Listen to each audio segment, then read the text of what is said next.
आप स्टूडेंट हो सकते हैं, या फिर आप कोई भी कंपटीशन एग्ज़ाम की तैयारी करने वाले हो सकते हैं, या फिर आप हाउसवाइफ हो सकते हैं जो कि अपना ट्यूशन क्लास खोलकर अपना जो खर्चा है खुद चलाना चाहते हैं। तो स्वागत है आप सभी का हमारे YouTube channel pro Mahendra Sharma पर।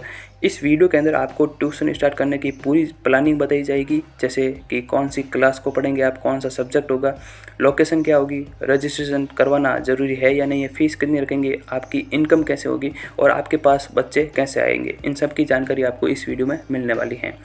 इसी के साथ आपको दो मोस्ट इम्पोर्टेंट बातें बताएंगी इस वीडियो के अंदर। तो आप जो है इस वीडियो को ज़रा सा भी स्किप मत कीजिएगा, वीडियो को पूरा ज़रूर देखिएगा। जैसे सबसे पहला पॉइंट है वो है क्लास या सब्जेक्ट।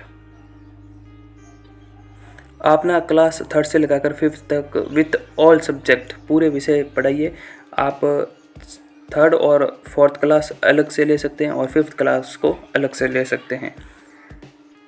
इनके सब्जेक्ट बहुत ही बेसिक से होते हैं, आपको इनमें पढ़ाने में समस्या भी नहीं आएगी। मैथ, इंग्लिश, ये बेसिक से सब्जेक्ट होते हैं। सेकेंड पॉइंट है वो है लोकेशन। आपका जो ट्यूशन क्लासेस हैं उसकी लोकेशन ज़्यादा शोर शराबे वाले इलाके में नहीं होनी चाहिए और ज़्यादा सिटी से बाहर भी नहीं होनी चाहिए, या फिर आपने गांव ढाणी में खोल दिया तो वहाँ पर बच्चे कैसे आएंगे। लोकेशन एकदम शांत होनी चाहिए, वो आपके घर में भी हो सकती है या फिर आप कहीं पर रूम किराए पर भी लेकर कर सकते हैं, जहाँ पर बच्चे आसानी से पहुँच सके। थर्ड पॉइंट है वो है फर्नीचर वगैरह। जो आपका ट्यूशन का बोर्ड होगा, आप अगर शुरुआत में ज़्यादा पैसे खर्च मत कीजिए। अगर ट्यूशन आपका अच्छा चले तो फिर आप उसमें पैसे डालते जाइएगा। तो आप क्या कीजिएगा, 1000-1500 के अंदर बोर्ड आता है, वाइट बोर्ड, वो ले लीजिएगा। और दरिया ले, या फिर आप कुर्सियाँ टेबल्स अफोर्डेबल कर सकते हैं, ख़रीद सकते हैं तो वो ले सकते हैं, बहुत ही बढ़िया बात है। अगर नहीं ले सकते हैं तो आप दरिया पर भी एडजस्ट कर सकते हैं। बच्चों के लिए बैठने के लिए बेसिक सी सुविधाएं होनी चाहिए, दरिया होनी चाहिए, पंखे होने चाहिए और उनके लिए जो अच्छा आपके पास बोर्ड होना चाहिए।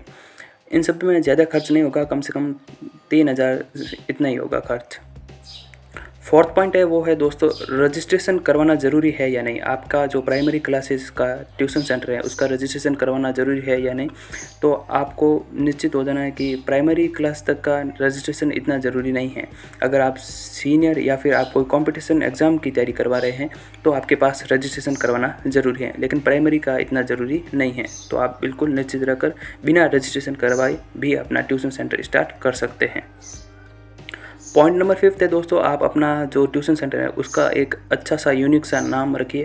जैसे प्राइमरी का ट्यूशन सेंटर है तो उसके लिए प्रिंस क्लासेस, ये बहुत ही अच्छा शीर्षक या फिर नाम हो सकता है ट्यूशन का। प्राइमरी क्लास के बच्चों को आप कैसे हैंडल कर सकते हैं, इसके लिए मैंने एक ये वीडियो बनाया है जिसका लिंक आपको डिस्क्रिप्शन और कमेंट बॉक्स में मिल जाएगा। ये वीडियो आप ज़रूर देखिएगा। पॉइंट नंबर 6 है वो है आपकी फ़ीस कितनी होगी क्लासेस की। तो आप एक बेसिक सा हम लेते हैं यहाँ पर एग्जांपल, विलेज और सिटी दोनों का ले लेते हैं, गांव और शहर का। 5th क्लास की बात करें तो गांव के अंदर आप फीस रख सकते हैं 400 रुपये और शहर के अंदर रख सकते हैं 500 रुपये। क्लास 4th की बात करें तो आप फीस गाँव के अंदर रख सकते हैं 300 रुपये और शहर के अंदर रख सकते हैं 400 रुपये। 3rd क्लास की बात करें तो गाँव के अंदर आपकी फ़ीस हो सकती है 250 रुपये और शहर से हैं आप तो 300 रुपये बेसिक सी फ़ीस होती है। आप फीस बेसिक सी रखें, ना तो ज़्यादा ना कम। फिर आप अगर एकदम फ़ीस बढ़ाएंगे तो भी पेरेंट्स फ़ीस देने में अफोर्डेबल नहीं होंगे, तो आप फ़ीस एक बेसिक सी मीडियम रखिए ताकि आपको लेने में और उनको देने में कोई प्रॉब्लम ना हो। ये जो फ़ीस है वो इतनी भी नहीं है, इनमें कम से कम पेरेंट्स का एक डे का लगेगा 15 से 20 रुपये का, इतना ही खर्च आता है। पॉइंट नंबर 7 की बात करें तो वो है आपके ट्यूशन क्लासेस का टाइम। जैसे ये बच्चों के स्कूल की छुट्टी हो, मान लो बच्चों की स्कूल की छुट्टी होती है 1 बजे, तो आप अपना ट्यूशन सेंटर 5th क्लास के लिए रख सकते हैं 4 से 5:30 बजे और 3rd और 4th क्लास से 5:30 से लगाकर 6:30 या 7 बजे तक का रख सकते हैं। कम से कम आप 1.5 घंटा ज़रूर पढ़ाएँ, ये इतना तो टाइम आपके पास होना ही चाहिए। पॉइंट नंबर 8 है वो बहुत ही इंपॉर्टेंट है कि बच्चे आपके पास कैसे आएंगे, या फिर आप यूँ बोल सकते हैं कि आपके ट्यूशन क्लासेस की मार्केटिंग कैसे होगी।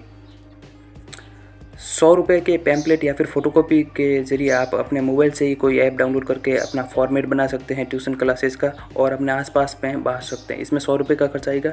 या फिर आप जो है स्कूल के कॉन्टैक्ट लिस्ट ले सकते हैं और उनको कॉन्टैक्ट कर सकते हैं कि आपके बच्चों को यहाँ पर ट्यूशन खुला हुआ है, आप पढ़ाने के लिए भेज सकते हैं।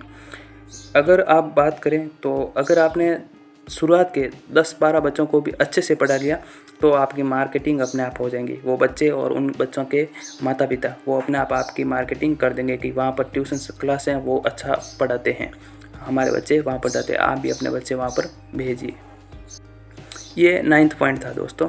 एंड पॉइंट नंबर 10th की बात करें तो बच्चे आपके पास ही क्यों आएंगे?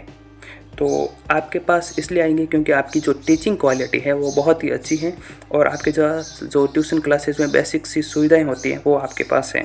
मेन चीज़ है टीचिंग क्वालिटी होनी चाहिए आपके पास, बच्चों को अच्छा लगना चाहिए और जो पढ़ाया जा रहा है वो समझ में आना चाहिए। इससे आपके ट्यूशन क्लास में बच्चों की संख्या भी बढ़ती जाएगी। पॉइंट नंबर 11 की बात करें दोस्तों, पॉइंट नंबर 11 है वो है कि आपकी इनकम। सिटी का एग्जांपल लेते हैं हम यहाँ पर। जैसे मान लो आपके 5th क्लास में बच्चे आते हैं 10, तो 10 इंटू 500 5000। 4th क्लास के आते हैं 10, 10 इंटू 400 4000। 3rd क्लास के आते हैं 10, तो 10 इंटू 300। आपके मंथली के हो जाते हैं 12,000 रुपये। ये बहुत ही अच्छी इनकम है और ये पार्ट टाइम जॉब है, इसलिए 12,000 रुपये बहुत होते हैं और आप अपनी पढ़ाई भी इसके साथ जारी रख सकते हैं। इसमें आपको डेली का सिर्फ 3 घंटा देना होता है और आप संडे की छुट्टी भी रख सकते हैं। पॉइंट नंबर 12 है वो बहुत इंपॉर्टेंट है कि आपको क्या नहीं करना चाहिए। आपको ना ही तो फीस एकदम ज़्यादा रखनी चाहिए और ना ही कम। फिर आप अगर ज़्यादा रखेंगे तो आपके पास बच्चे आएंगे नहीं, माता पिता भेजेंगे नहीं। और अगर आप कम रखेंगे फिर आपकी ट्यूशन क्लासेस फेमस होती जाएंगी तो आप फीस एकदम बढ़ाएंगे तो माता पिता अफोर्ड नहीं कर पाएंगे। तो आप एक बेसिक सी फीस रखें, ना ज़्यादा और ना ही कम। तो ये था पूरा planning primary classes tuition classes खोलने का। आप इन पॉइंट्स को अच्छे से नोट कर लीजिएगा। और दोस्तों चैनल को सब्सक्राइब ज़रूर करें और बेल आइकन दबाएं ताकि आने वाले वीडियो आपको मिल सके। जैसे आगे बच्चों को कैसे हैंडल कर सकते हैं, आपने बच्चों की संख्या कैसे बढ़ा सकते हैं ट्यूशन के अंदर, इन सब के वीडियो बनाते रहेंगे। तो आप सब्सक्राइब और बेल आइकन ज़रूर दबाएं। Thanks for watching.